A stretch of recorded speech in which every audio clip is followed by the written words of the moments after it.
नमो भगवते वासुदेवाय। ॐ नमो भगवते वासुदेवाय। ॐ नमो भगवते वासुदेवाय। ॐ नमो भगवते वासुदेवाय। ॐ नमो भगवते वासुदेवाय। ॐ नमो भगवते वासुदेवाय। We're going to do Srimad Bhagavatam Canto 4, creation of the fourth order. Chapter 1, genealogical table of the daughters of Manu.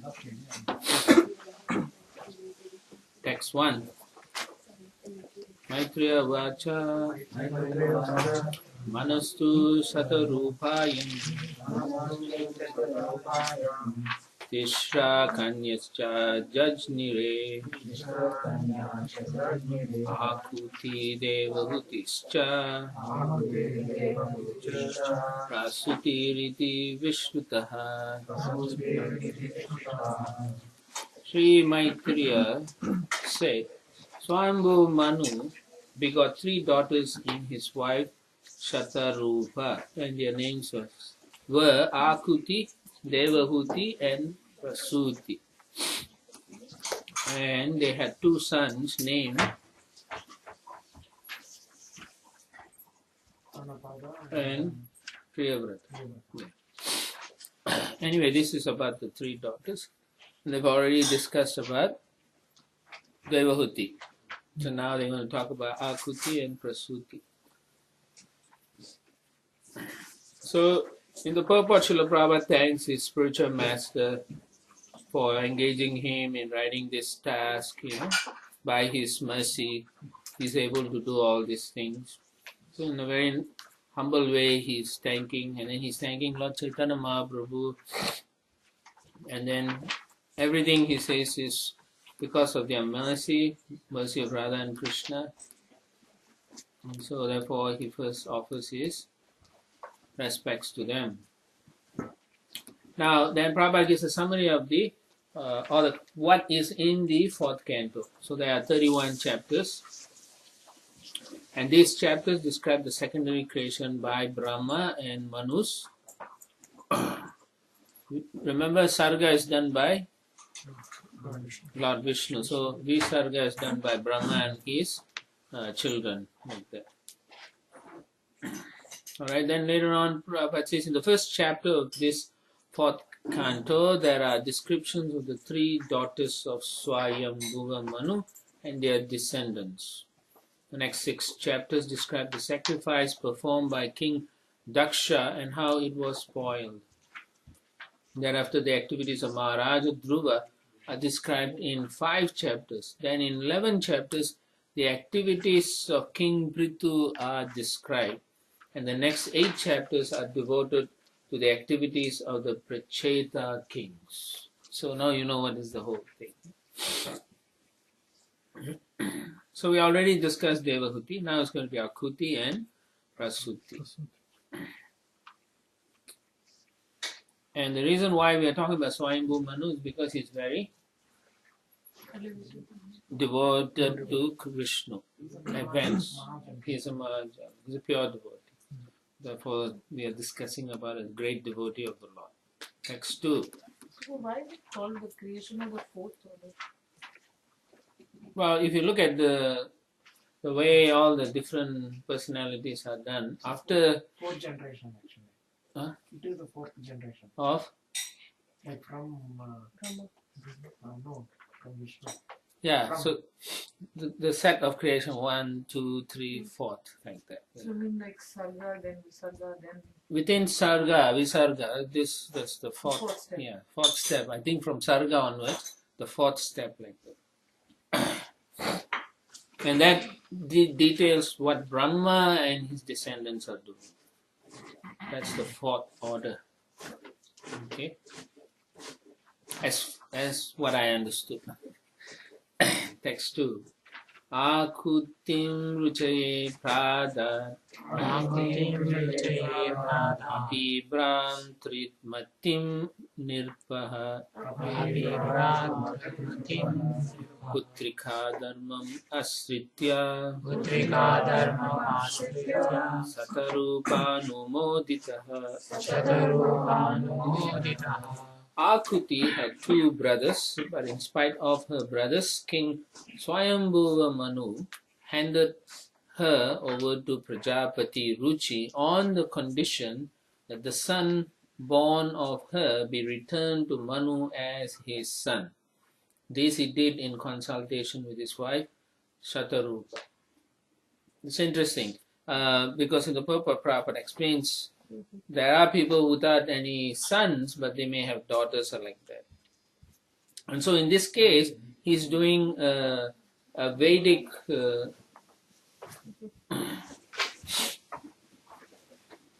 ritual or process called Putrika Dharma, which means that by execution of religious rituals, one gets a son. Although one is sonless by his own wife. Okay, but here we see extraordinary behavior in Manu, for in spite of having two sons, he handed over his first daughter to Prajapati Ruchi on the condition that the son born of his daughter be returned to him as his son. So that is acceptable in the Vedic system, that you can tell that my daughter, your first son or firstborn, I will take him back as son because I don't have any sons. Generally that's what they do, but in this case he still wanted another son, and we'll understand why. Prabhupada explains, Srila Vishwanath Chakravarti Thakur comments in this connection that King Manu knew that the Supreme Personality of Godhead would take birth in the womb of Akuti. Therefore, in spite of having two sons, he wanted the particular son born of Akuti because he was ambitious to have the Supreme Personality of Godhead appear as his son and grandson. Okay. Manu is the lawgiver of mankind. Since he personally executed the Putrika Dharma, we may accept that such a system may be adopted by mankind also. Thus, even though one has a son, if one wants to have a particular son from one's daughter, one may give one's daughter in charity on that condition. That is the opinion of Srila Jiva Goswami. So this is acceptable. Okay. And sometimes devotees, I've seen some devotee couple where the two brothers, they got married. One brother couldn't have a child. So the other brother, he gave his son to his younger brother or something like that. So I was like amazed. It's such a magnanimous attitude. So, yeah. So there are some great personalities even among us. Okay, so this Putrika Dharma is acceptable. Okay, so if you are not happy, that is your problem. But this is Vedic culture and it's acceptable. Yeah, because we can get angry with whatever Krishna does, but then if you don't really understand the whole situation properly, it carries no value actually. Text 3. Prajapati sa Bhagavan Chistasyam Maji Jana Vitunam Brahma Vachasvi Paramena Samadhina. Ruchi, who was very powerful in his Brahminical qualifications and was appointed one of the progenitors of the living entities, begot the son and one daughter by his wife Akuti. That means he got twins. Yeah, I mean, okay, so here the word Brahma Vachasvi, what does it mean? Means Ruchi was a Brahmana and he executed the Brahminical duties very rigidly. Okay, he was able to do that. So, what is that verse that Prabhupada is quoting? Samadama Sapa Saucham Shanti Arjavameva Cha, like that, okay? So that is Brahminical qualities. So you should know that. It's in the 18th chapter. You should know those words. So if you want to be Brahminical, you make sure you have these qualities. Right? Control of mind, control of senses, cleanliness, within, without, like that. So Ruchi was very qualified, Brahmanically. He followed the principles very rigidly. So therefore he is Brahma Varchasvi. And then Prabhupada says, if you are born of a Brahmana father, but does not act as a Brahmana, then you are a Brahma Bandhu. And such a Brahma Bandhu is calculated to be on the level of Shudras and women. Right? Yeah. So no one can claim to be Brahman, I'm Brahman. No, you must have those qualities. You can't just claim birthright. So later on, towards the end of the paragraph, Prabhupada says, it is regrettable, therefore, that persons who have no Brahminical qualifications and have never been trained under a bona fide spiritual master, nevertheless comment on the Vedic literatures like the Srimad Bhagavatam and other Puranas. For such persons cannot deliver their real message. And even if they do, it is like Tadvayasam Tirtham, right? What is that? Yeah, a place of pilgrimage for crows. So that's what it is.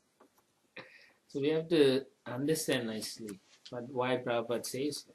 These people want to condemn the Vedic culture and comment on it. So we can't allow that. So that's why we need to know it properly and uphold the principles nicely. Text 4. Yastayo Purusha Shaksha Vishnu Yakna Swarupadrik Yastri Sa Dakshina Bhute Angsha Bhutana Payini. Of the two children born of Akuti, the male child was directly an incarnation of the Supreme Personality of Godhead, and his name was Yagna, which is another name of Lord Vishnu. The female child was a partial incarnation of Lakshmi, the goddess of fortune, the eternal consort of Lord Vishnu. So both kids appeared at the same time. Okay, what is it? So Devavati also had a Supreme Personality of Godhead, a son. Akuti also had Supreme Personality of Godhead. So these personalities are not ordinary like us. They're very advanced. That's why the Lord didn't mind taking birth in them. Lakshmi, the goddess fortune, is the eternal consort of Lord Vishnu. Prabhupada writes there so that all of us don't get bewildered to understand what he is going to explain. Both the Lord and his consort are beyond this material creation, as confirmed by many authorities. Narayana Paravyakta. Therefore, the eternal relationship cannot be changed. So he's explaining. And Yagna, the boy born of Akuti, later married the goddess of fortune. So we may again argue and say, how is it? But it doesn't work like that. For us, yes, not for the Supreme Lord, because he used Akuti's womb as just to come out. Both he and his wife Lakshmi came like that. Because people will say, no, that's his sister. So that's why Prabhupada wanted to make it clear.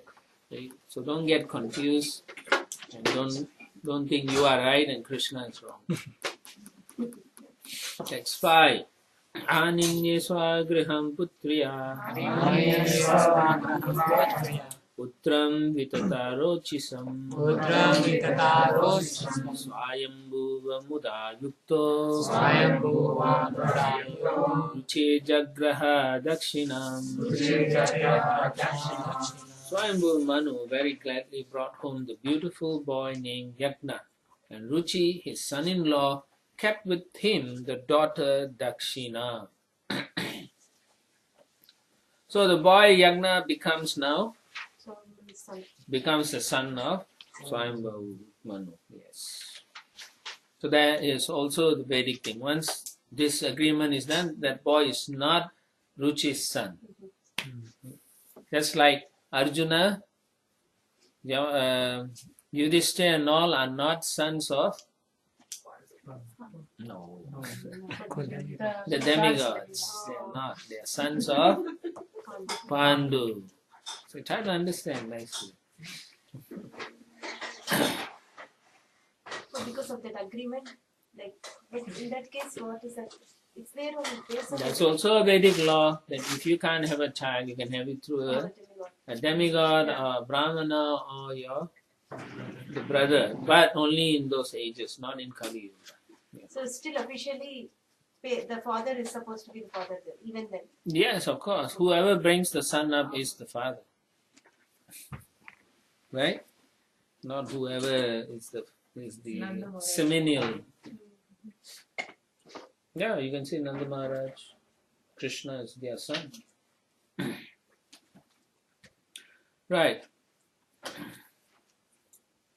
So anyway, Ruchi kept his promise, and so Swayambhu Manu brought the beautiful boy Yagna. The name Yagna comes from Yajusam Patihi, which means Lord of all sacrifices.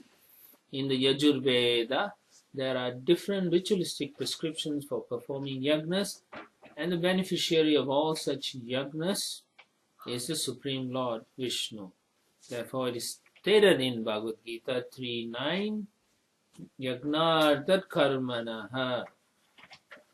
One should act, but one should perform one's prescribed duties only for the sake of Yagna or Vishnu. Otherwise, one will Bondage. It leads to bondage. It leads to bondage. Yes, it leads to bondage. Karuna bandhana.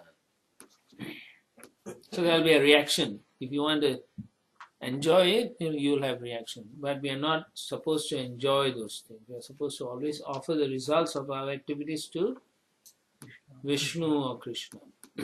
That's 6. Tam kamayanam bhagavan Vaha yajushampati Tustayam toshamapanno Janaya dvadashatmajam. The Lord of the ritualistic performance of Yagna later married Dakshina, who was anxious to have the personality of Godhead as her husband, because she is Lakshmi. She's feeling separation. And in this wife of the Lord, the Lord was also very much pleased to beget 12 children. An ideal husband, Prabhupada says, and wife are generally called Lakshmi Narayana. So if you are, all of you married, if you are ideal, you can call yourself Lakshmi Narayana. If not, you call yourself? Huh? Oh. You don't call yourself Lakshmi Narayana. To compare them to the Lord and the Goddess of Fortune, for it is significant that Lakshmi Narayana are forever happy as husband and wife. So you should always remain happy, all of you. You cannot be unhappy. Because they are always happy and they are ideal husband and wife. So if you are unhappy, then you are not ideal husband and wife. A wife should always remain satisfied with her husband, and a husband should always remain satisfied with his wife. In the Chanakya Shloka, the moral instructions of Chanakya Pandita, it is said that if a husband and wife are always satisfied with one another, then the Goddess of Fortune automatically comes. In other words, where there is no disagreement between husband and wife, all material opulence is present and good children are born. Generally, according to Vedic civilization, the wife is trained to be satisfied in all conditions, and the husband, according to Vedic instruction, is required to please the wife with sufficient food, ornaments, and clothing. Okay? So all the husbands, make sure you do that. Jewelry, nice silk saris. Why are you laughing? That's what it is. Because the wife is supposed to be Lakshmi. No? Lakshmi must be dressed like Lakshmi, right? So, and if they are happy, then the children will be good. Text 7. Tosha pratosha santosho Bhadra shanti idaspati idma kavir vibhu swana Suddevo rochano dvisas.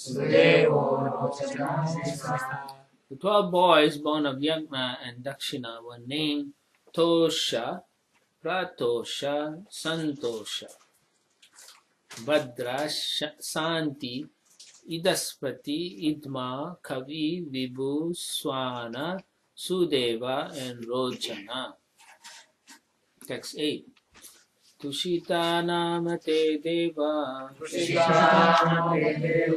asan swayambhuvantare marichi mishra rishayo yagna suraganeshwaraha. During the time of Swayambhuva Manu, the sons all became the demigods, collectively named the Tushitas. Marichi became the head of the 7 rishis, and Yagna became the king of the demigods, Indra. So he took the post of Indra. Okay,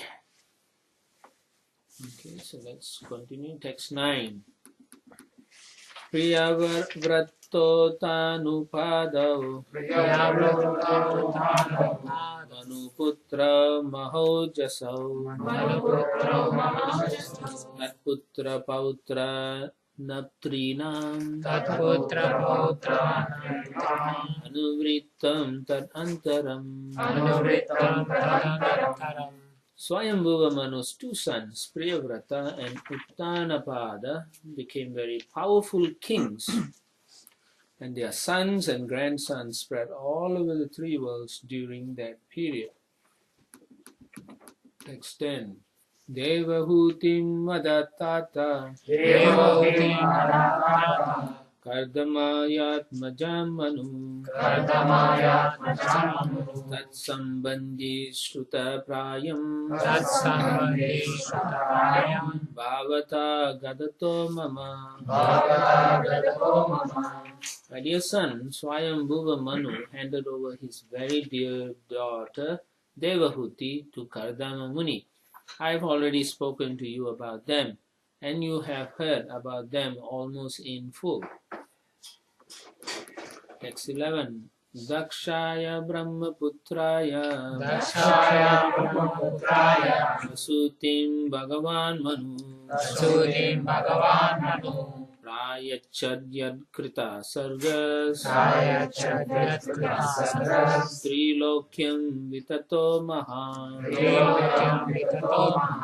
Swayambhuva Manu handed over his daughter Prasuti to the son of Brahma named Daksha, who was also one of the progenitors of the living entities. The descendants of Daksha are spread throughout the 3 worlds. Because he marries quite a few personalities. Text 12. No, actually he has children who actually populate them. Text 12.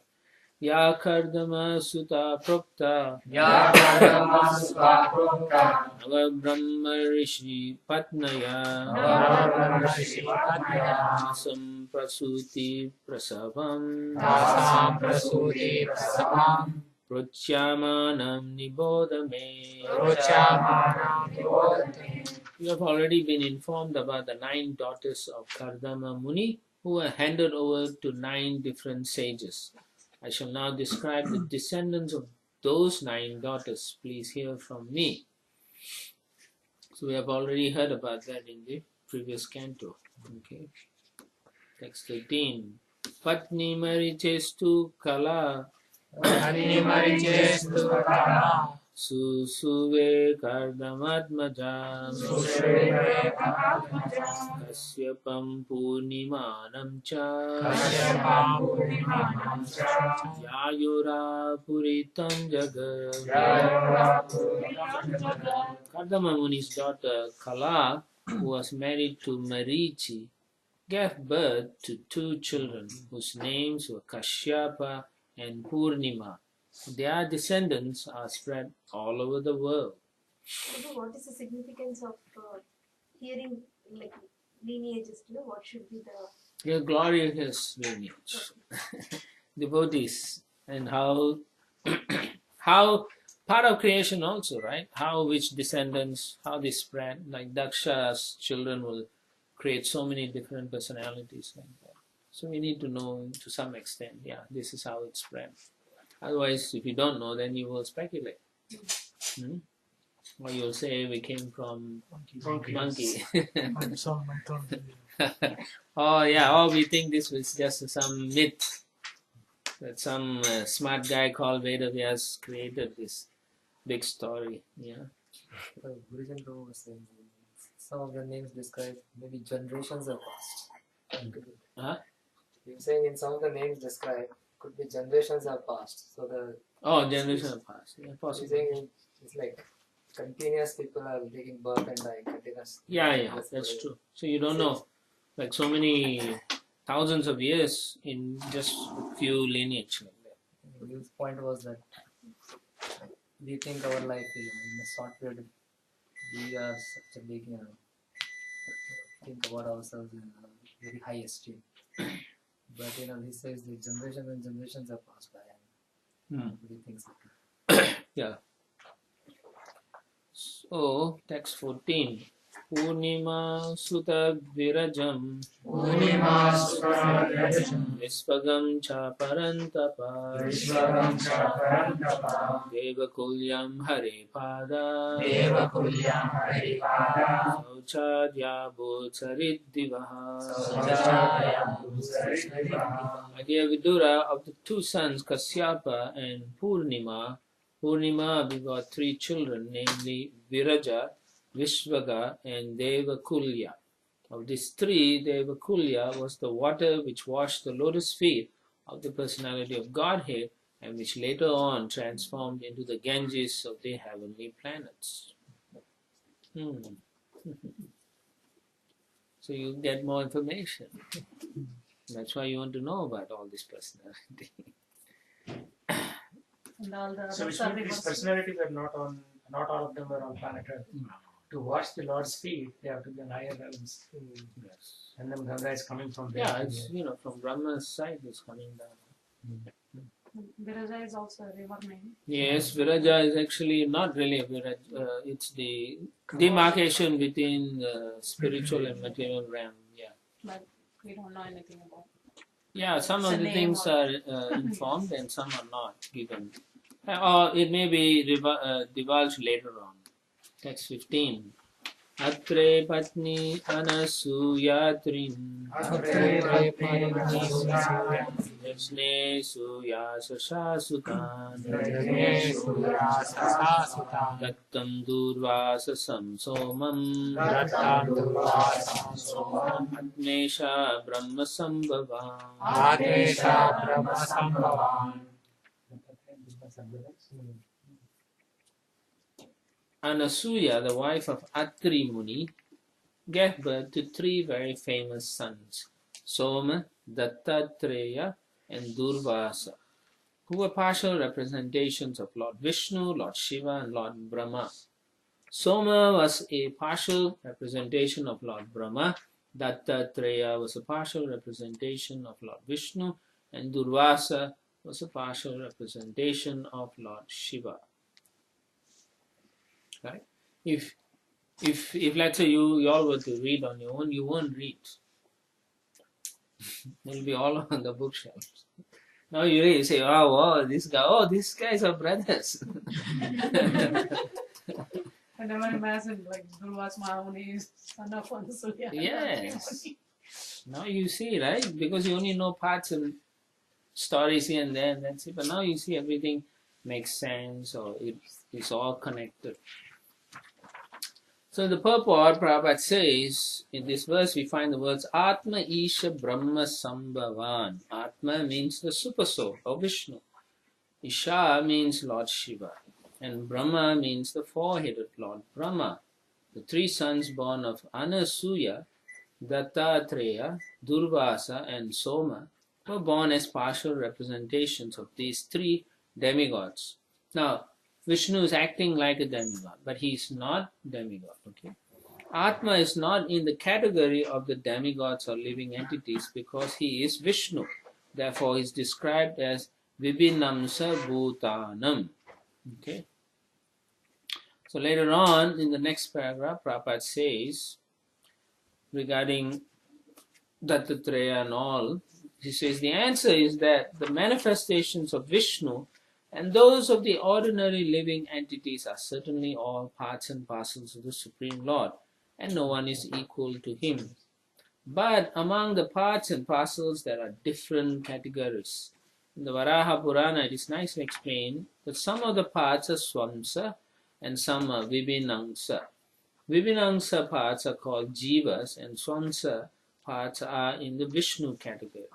In the Jiva category, the Vibhinamsa parts and parcels, there are also gradations. So they may be different within the Jiva. So according to how much you connect with the different modes of material nature. One who is more of goodness is superior to one who is more of ignorance. Okay, so that's why there is different categories within our lives. Finally, towards the end, Prabhupada says the supreme candle or the 100% light is Krishna. The Vishnu Tattva has 94%. So 100% is Krishna, Vishnu Tattva is 94%, the Shiva Tattva is 84%, Lord Brahma is 78%, and the living entities are also like Brahma. But in the conditioned state, their power is still more dim, or the qualities that we cannot exhibit properly, not fully. Okay. So Dattatreya is actually part and parcel of Vishnu. Durvasa is part and parcel of Shiva, and Soma is of Brahma. He's not Brahma. That's why Dattatreya is counted among one of the 21 in Canto 2. Yes. Incarnations. Incarnations. Canto 2? 21. Yeah, it's also in 2. Text 16. Vidura vacha atre grihe surasrishta sthiti utpati antahetavaha kinchit chikirshavo jata etadakya hi me guru. After hearing this, Vidura inquired from Maitreya, "My dear master, how is it that the three deities, Brahma, Vishnu and Shiva, who are the creator, maintainer and destroyer of the whole creation, became the offspring of the wife of Atri Muni?" Good question. Right? Why would they become like that? Text 17. Maitreya Vacha Brahmana Chodita Sritsta Atri Brahma Vidamvaraha Saha Patnya Yaya Vriksham Kuladrim Tapasi Stitaha. So Kuladri is a mountain. Yeah, Kuladri Prabhu in GPC. It's a mountain of a person. Maitreya said, when Lord Brahma ordered Atri Muni to create generations after marrying Anasuya, Atri Muni and his wife went to perform severe austerities in the valley of the mountain known as Riksha. not auto rickshaw. It's a mountain.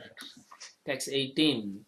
Tasmin prasunastabaka Tasmin prasunastabaka alasha shoka kaname Palasha Shobhakaname Varbishra vadbir udgushte Varvishvavirudgushte Nirvindyaya samantataha. Nirvidyaya Samantataha. In that mountain valley flows a river named Nirvindya. On the bank of the river are many ashoka trees and other plants full of palasha flowers. And there is always the sweet sound of water flowing from a waterfall. The husband and wife reached that beautiful place. Text 19. Pranayamena samyamya Pranayamena samyama manovarsha shatam muni Manovarsha Satam Muni atistare kapadena Adhisthare Padena nirdvandvo nilabhojanaha. Nirvandvo Nilabhojanaka. There, the great sage concentrated his mind by the yogic breathing exercises, and thereby controlling all attachment, he remained standing on one leg only, eating nothing but air, and stood there on one leg for 100 years. So he did severe austerity. Text 20. Sharanam tam prapadyeham Sharanam Tam Prapadyeham ya eva jagadishvaraha Yayeva Jagadishvaraha ramatma samamahyam Rajamatma Samahyam prayachatva iti chintayan. Prayachatva Chintayan. He was thinking, may the Lord of the universe, of whom I have taken shelter, kindly be pleased to offer me a son exactly like him. Okay, so here Prabhupada makes a very nice point. He says that Atri Muni didn't know who the Supreme Lord was. Okay, but he had an idea there is a Supreme Lord. So it's interesting because they are conversant in the Vedas and so on, but still he didn't have the full understanding that the personality of Godhead.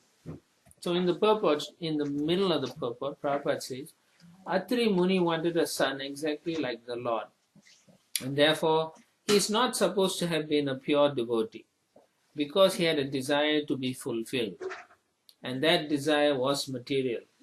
Why is that? Although he wanted a son exactly like the Supreme Personality of Godhead, this desire was material because he did not want the Personality of Godhead himself, but only a child exactly like him. So there you see, there's a slight difference. Okay?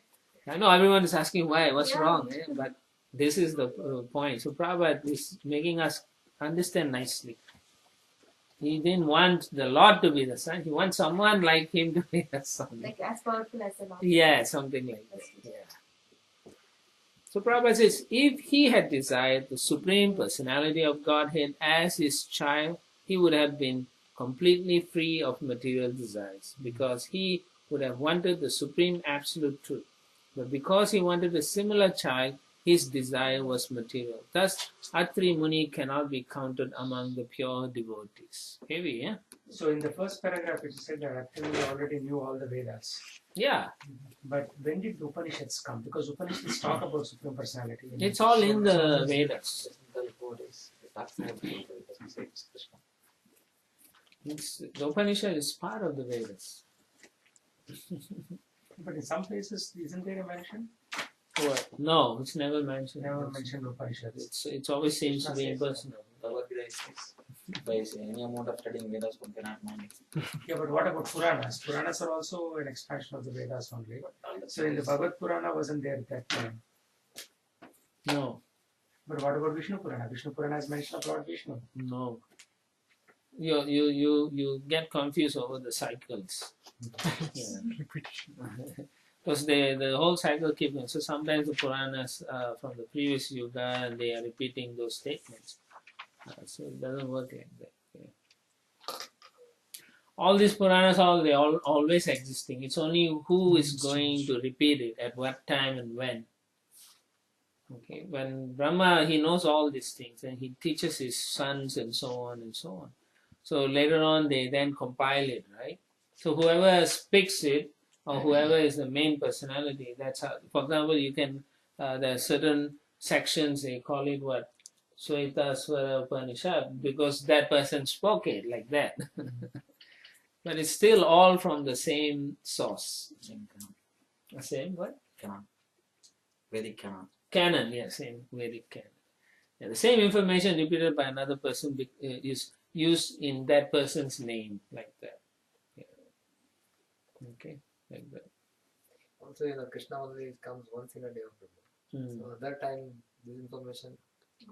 Not necessarily, because in the I have said this before. In the Dandak forest, the sages who were there when they met Ram, what they were thinking of, they saw Krishna. Gopinath. And they wanted to associate in that mood. So Ram said, no, not in this age, next age. Yeah. So some of the personalities know, but then they meditate in Gopinath and they can go back. But it's very, very rare. He doesn't come, so it's very rare. So yeah, so it's, and you're right, once in a day of Brahma. So anyway, let's continue here. Even though Atri Muni is so powerful, he's still considered not a pure devotee. Text 21. Yeah, even Brahma gets devotee. Text 21. Tapyamanam Tribhuvanam Pranayamai Saginina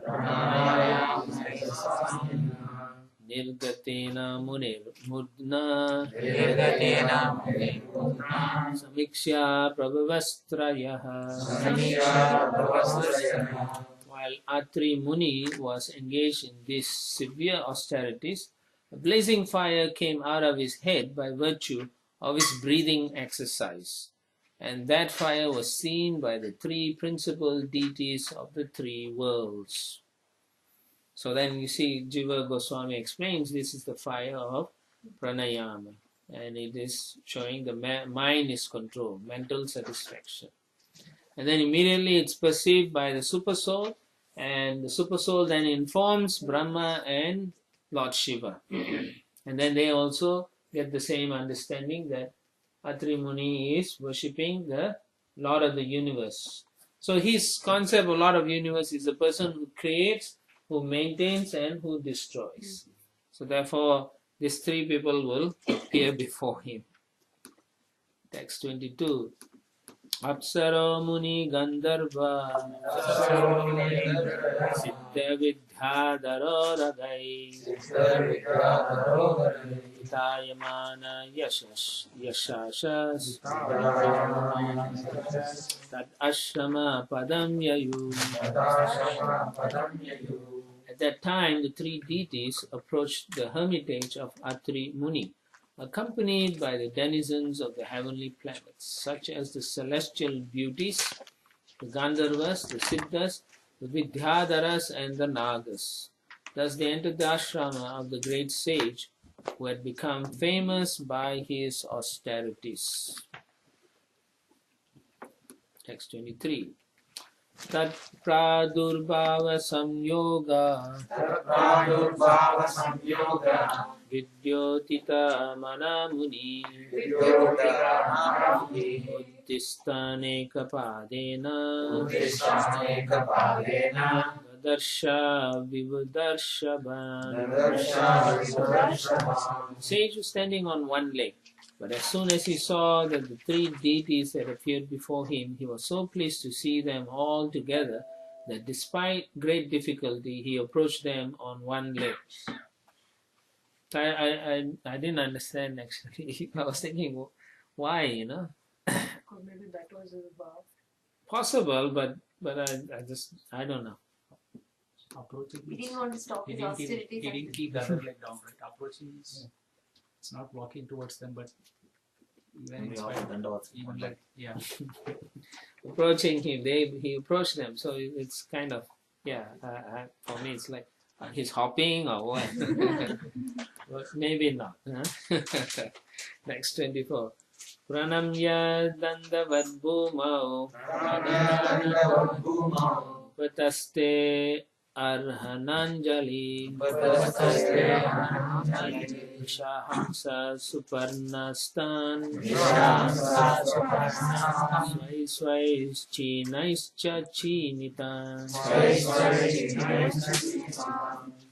Thereafter he began to offer prayers to the three deities who were seated on different carriers, a bull, a swan and Garuda, and who held in their hands a drum, kushagras and a discus. So who holds the kushagras? Yeah, Brahma does. The sage offered them his respects by falling down like a stick. So he is paying dandavats. Source of this word. Is the source of the word The Dandavat. source of the word dandavat. Yeah. So danda means a long rod and vat means like. So if you fall down like a stick. So that means without any concern, you fall down to pay respect. That means you're showing a lot of respect to the personality. So in that connection, it stated here that Lord Vishnu was sitting on Garuda, a big aquiline bird. Aquiline means like eagle, those kind of birds, and was carrying in his hand a disc. Brahma was sitting on a swan and had in his hand kushagras.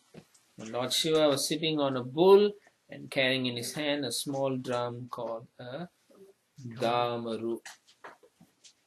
And it's interesting, Atri Rishi recognized them by the symbolic representations and different carriers.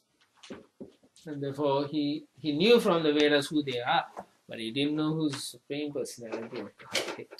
He should have asked.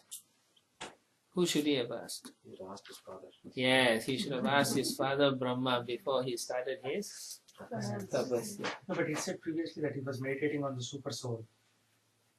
The identity of the super soul. He knew that super soul, but he didn't know who's the Supreme Lord. Text 25. Kripavalokena hasad Vadaneno palambitan Trochisa pratihate Nimilya munir akshini.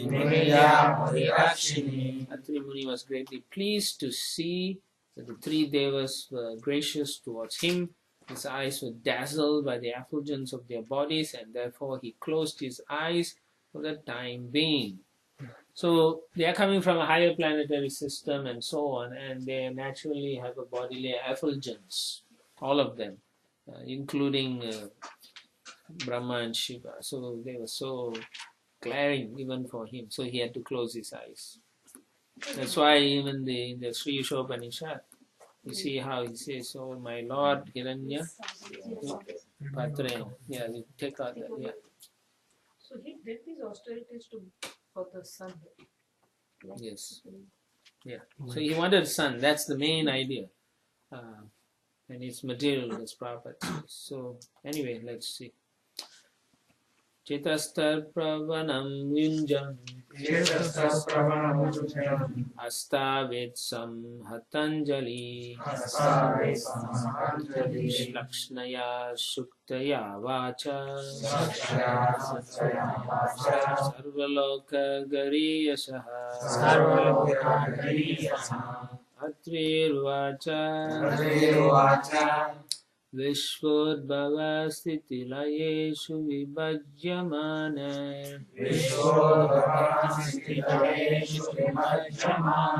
Maya gunairanugyuga vigrihita deha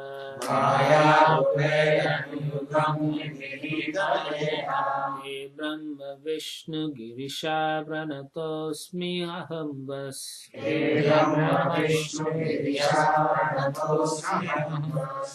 Tebhya ka eva bhavatam ma iho pahutaha.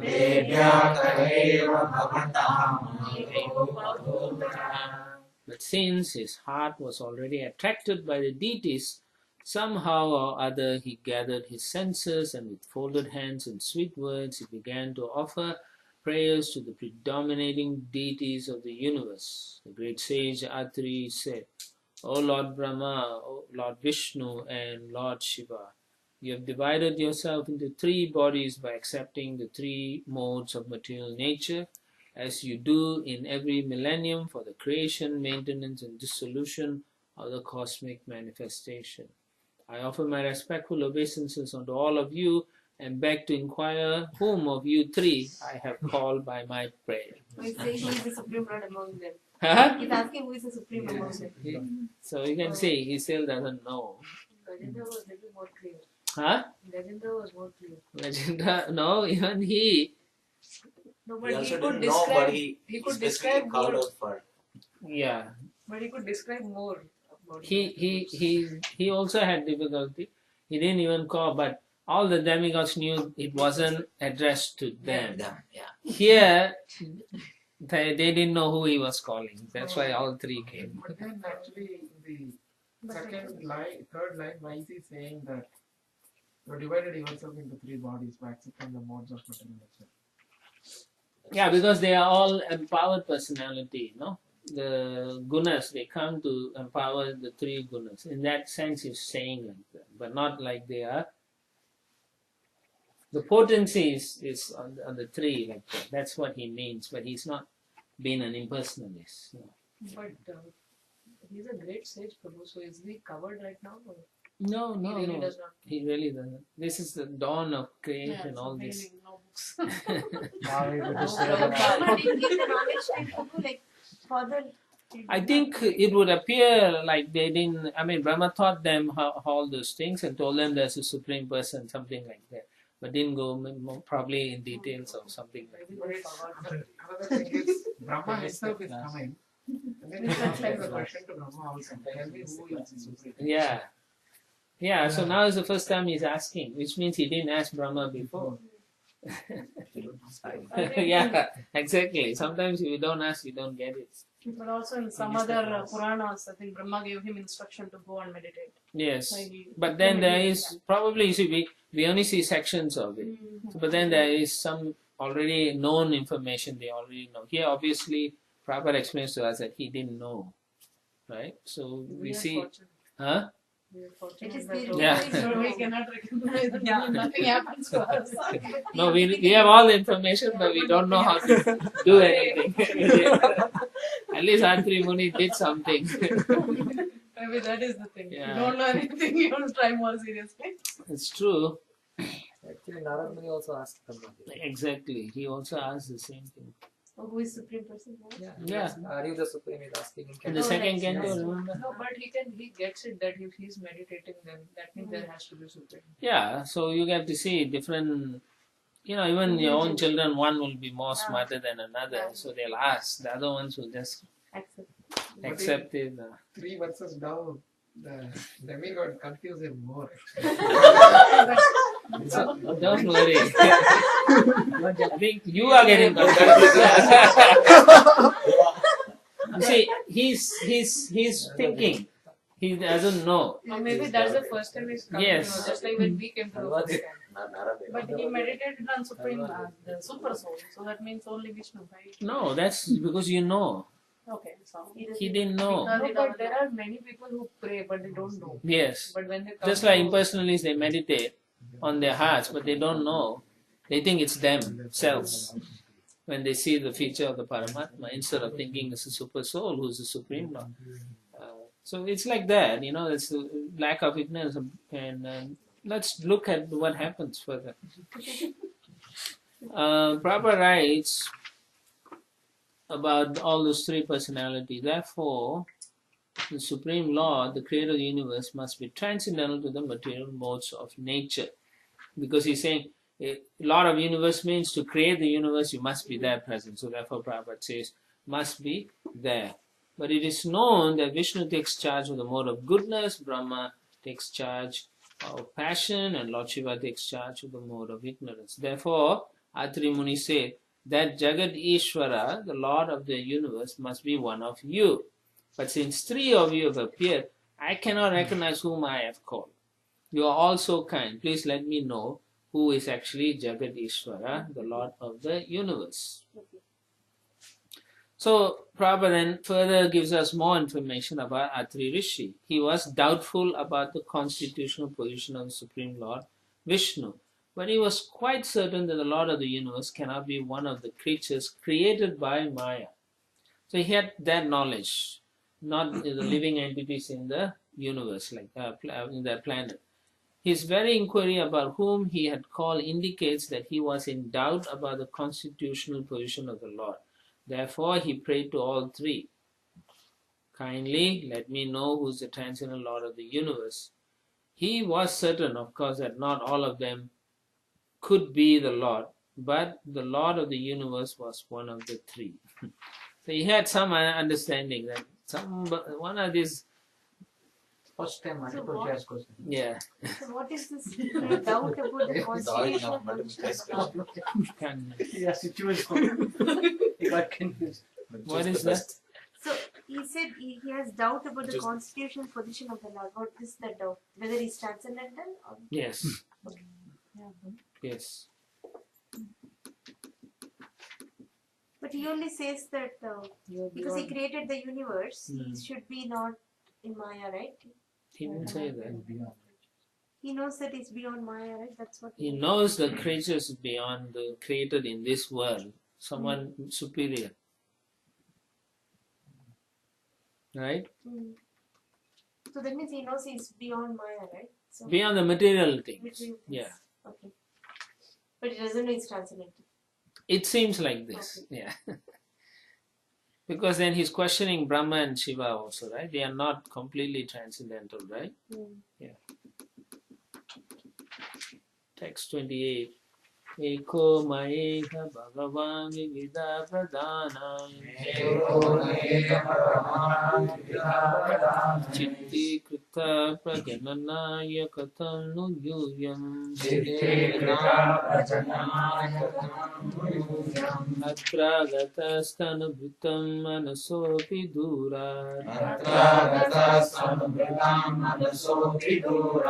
Bruta Prasidata Mahaniha Vishvamayo Me.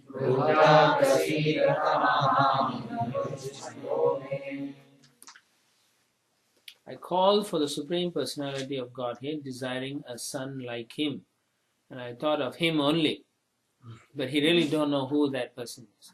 But although he is far beyond the mental speculation of man, all three of you have come here. Kindly let me know how you have come, for I am greatly bewildered about this. Okay, because his conception of the Supreme was like of one who was creating mental Yes, that's what I was saying. Like yes. So because he thought of this creation, maintenance, so these three personalities came. And even though he from here you can say that he understood he's beyond mental speculation of man. So it's very hard to know who he is. So then Maitreya, text 29. Maitreya Vacha Iti tasya vacha srutva Trayaste vibuddhar vishabha Pratyahush lakshnaya vacha Hasyatam rishim prabho. Great sage Maitreya continued. Upon hearing Atri Muni speak in that way, the three great deities smiled and they replied in the following sweet words. In one sense, you can say they are all supreme because they are all empowered and Vishnu is supreme. Yeah, they are all incarnations. They are all avatars. So it is right in one way. Text 3. Deva Uchu Yata kritaste sankalpo Bhavyam te naiva nanyata Satsankalpasya te Brahman Yadvaidyayati te vayam. Three deities told Atri Muni, Dear Brahmana, you are perfect in your determination, and therefore, as you have decided, so it will happen. It will not happen otherwise. We are all the same person upon whom you were meditating, and therefore we have all come to you. That's what you're saying. Yeah. Huh? So they are confused in Sabda.